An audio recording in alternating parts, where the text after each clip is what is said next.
è più semplice insegnare la cromatica che insegnare la diatonica, perché la cromatica ha il punto di forza che qualsiasi nota che tu fai può essere intonata attraverso il tasto.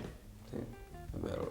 Invece nella diatonica diciamo che il 30% delle note sono intonate, poi ci sono tutte le altre che però non sono intonate, che però è il punto di forza, perché attraverso la compressione, attraverso il vibrato di gola si possono ottenere dei fraseggi che hanno un grande carattere, però è anche il punto debole, nel senso che quando tu suoni con musicisti oppure jazzisti ti preparano la parte scritta, oppure si va in studio e c'è la parte armonizzata, a me è successo di andare in studio con un jazzista e aveva già preparato tutte le parti armonizzate, quindi lui faceva un do, io dovevo fare un mi bemolle, e quando io facevo un mi bemolle col bending che era stonato e gli diceva: Gianni, ma qui? E io lo faccio. No, questo è stonato, adesso non è, cioè non funziona l'armonizzazione se qualcuno è stonato. Sì, diciamo. Ma io, sai, io sono la cromatica, la diatonica, sì, lo faccio col bending, gli ho spiegato il mio mondo.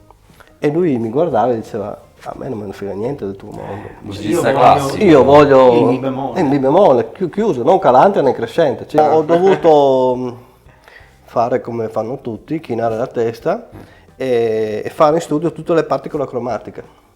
Perché non avevo il tempo lì in studio di ragionare sul fatto delle posizioni, tutta una serie di cose. Ho detto: vabbè, c'è un'ora di tempo, rifaccio tutto.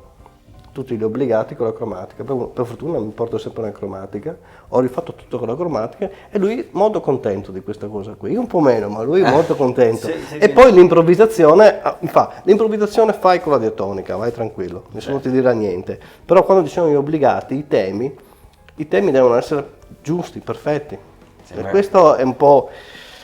No, l'ostacolo che trovi con la diatonica quando suoni insieme ad altri strumenti che sono sempre intonati.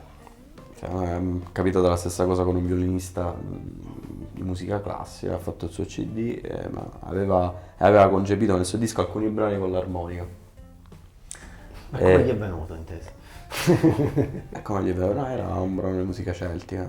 E sostanzialmente mi diceva la stessa cosa, io ho detto no, perché tu mi hai dato, perché lui mi aveva dato lo spartito, io ti leggevo la nota e quella lì, lui, no, guarda che non è quella lì, ma era solo una nota che riuscivo a beccare con l'intonazione che diceva lui, che era nel terzo foro con un bending, per cui poi l'hanno modificata con lo strumentino, e quindi però quel trucco, solo quella nota, a me è arrivata un pugno nello stomaco. C'è da aggiungere una cosa importante, perché non è tanto...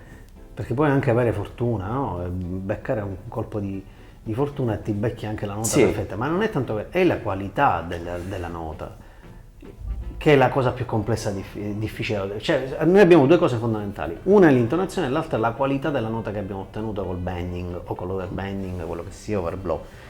E lì nasce il problema, perché se è leggermente calante o di pochissimo o crescente, ma se la nota è buona di qualità, voglio dire, bisogna andare a rompere le scatole. Però invece anche se intonata perfettamente, però ti esce quel suono pernacchioso, non porta a nessun risultato questo.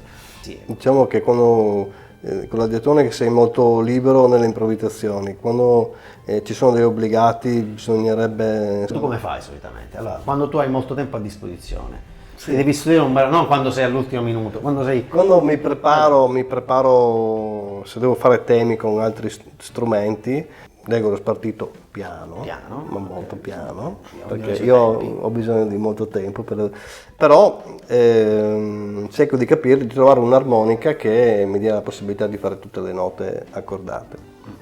In tono, insomma, quindi meno bending possibili, più precisi, e su questo si lavora anche sulle posizioni ma anche sulle accordature.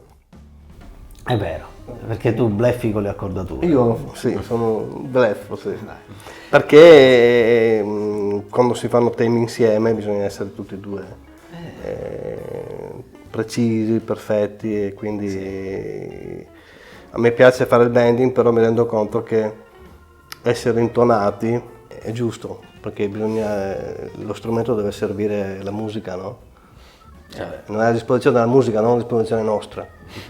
Se la musica ha bisogno di note intonate, noi dobbiamo dargli le note intonate, non possiamo essere egoisti e pensare no, ma io ho fatto un doppio bending, che è difficilissimo. Un triplo bending incarpiato. No, cioè è la musica prima di tutto, cioè la musica deve suonare bene, cioè il tema deve suonare bene. Certo. Non importa se io ho fatto un overblow che è molto difficile, però il risultato non è buono.